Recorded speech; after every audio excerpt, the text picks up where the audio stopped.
चारण क्या थे, कौन थे? मध्यकालीन युग। अगर हम इतिहास में एक दृष्टि डालें तो पाएंगे कि राजपूताना, राजस्थान व गुजरात में चारणों का इतिहास में सदैव ही ये ऐतिहासिक योगदान रहा है। ये बहुत से राजघराने के स्तंभ रहे हैं। इन्हें समय समय पर अपनी वीरता एवं शौर्य के फलस्वरूप जागीरें प्राप्त हुई है। चारण राज्य में दरबारी मंत्री, श्रेष्ठ कवि, कुशल सलाहकार, वीर योद्धा, उपदेशक एवं पथ प्रदर्शक होते थे। वह किसी भी युद्ध की सेना में जुड़कर राजा व सेना को उचित सलाह व प्रोत्साहित करते थे। वह खुद रणभूमि में अपना युद्ध कौशल दिखाकर वीरता से लड़ते थे। राजनीति में भी चारण का बड़ा योगदान रहता था। किसी भी बड़े या छोटे फैसलों की चर्चा राजा उनसे करते थे। राजपूताना व गुजरात के रजवाड़ों में वे एक सर्वश्रेष्ठ, प्रभावशाली एवं महत्वपूर्ण स्थान होता था। जीवन स्तर। मध्यकालीन युग में राजपूताना व गुजरात के चारण सभी प्रकार से सर्वश्रेष्ठ थे। दरबार के राजकवि, मंत्री और जागीरदार थे।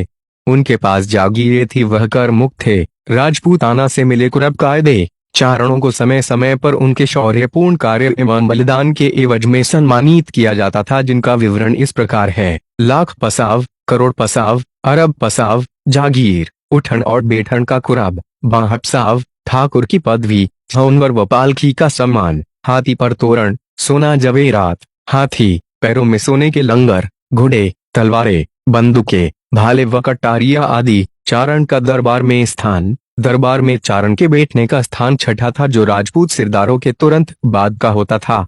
चारण दो वड्डीता जीम सिरदारों में ओहदेदार गिने जाते थे।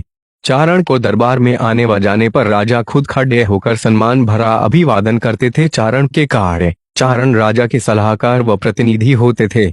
वह युद्ध भूमि में सबसे आगे खड़े रहकर शौर्य से भरपूर शब्द से सेना के सैनिकों में जोश भरते थे। चारण शब्दों को तलवार की तरह चलाते थे। वह शूरवीर चारण युद्ध भूमि में दुश्मनों को मारकर तलवार को रखकर जीत करते थे।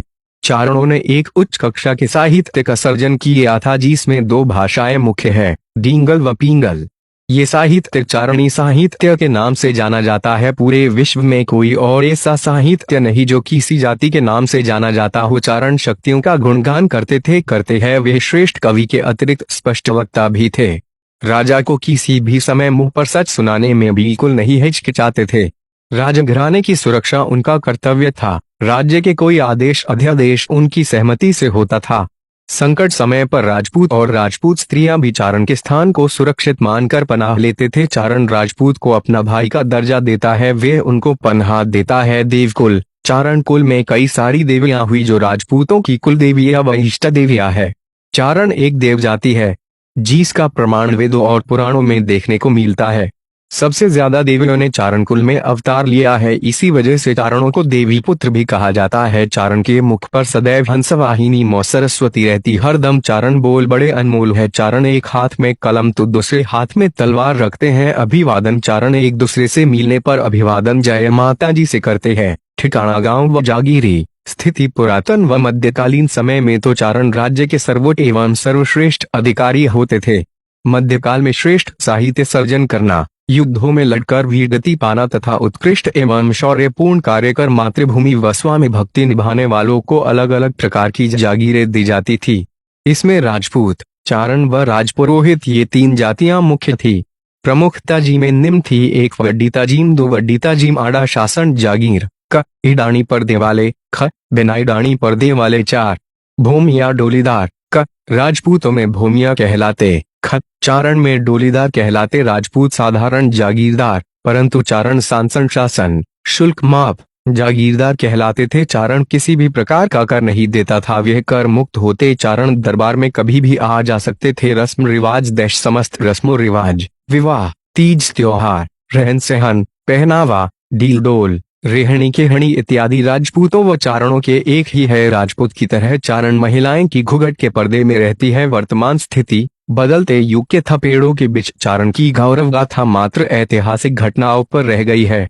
अल्पसंख्यक समाज है। राजस्थान, गुजरात एवं मध्य प्रदेश के कुछ भाग में चारणों की संख्या है।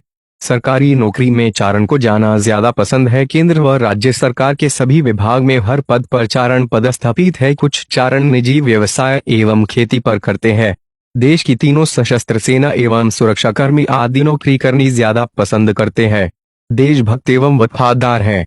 आज भी कुछ कुछ चारण काव्य रचते हैं, देवियों की पूजा अर्चना स्वयं करते हैं। उपसंहार देश चारणों का राजपूतों से अटूट संबंध रहा है। स्पष्ट है कि पुरातन एवं मध्यकाल में चारण एवं राजपूत का चोली दामन का प्रगाढ़ रिश्ता रहा है, तो सांस्कृतिक दृष्टि से ये कभी भिन्न नहीं हो सकते, एक दूसरे के अभिन्न की तरह है। इतिहास साक्षी है कि पुरातन व मध्यकालीन समय में चारणों ने समय समय पर राजपूतों को कर्तव्य पालन हेतु उत्साहित किया। उन्होंने काव्य में वीरता का धन्यवाद दिया एवं त्रुटियों पर राजाओं को मुंह पर कड़वा सत्य सुनाकर पुनः मर्यादा एवं कर्तव्य पालन का बोध कराया।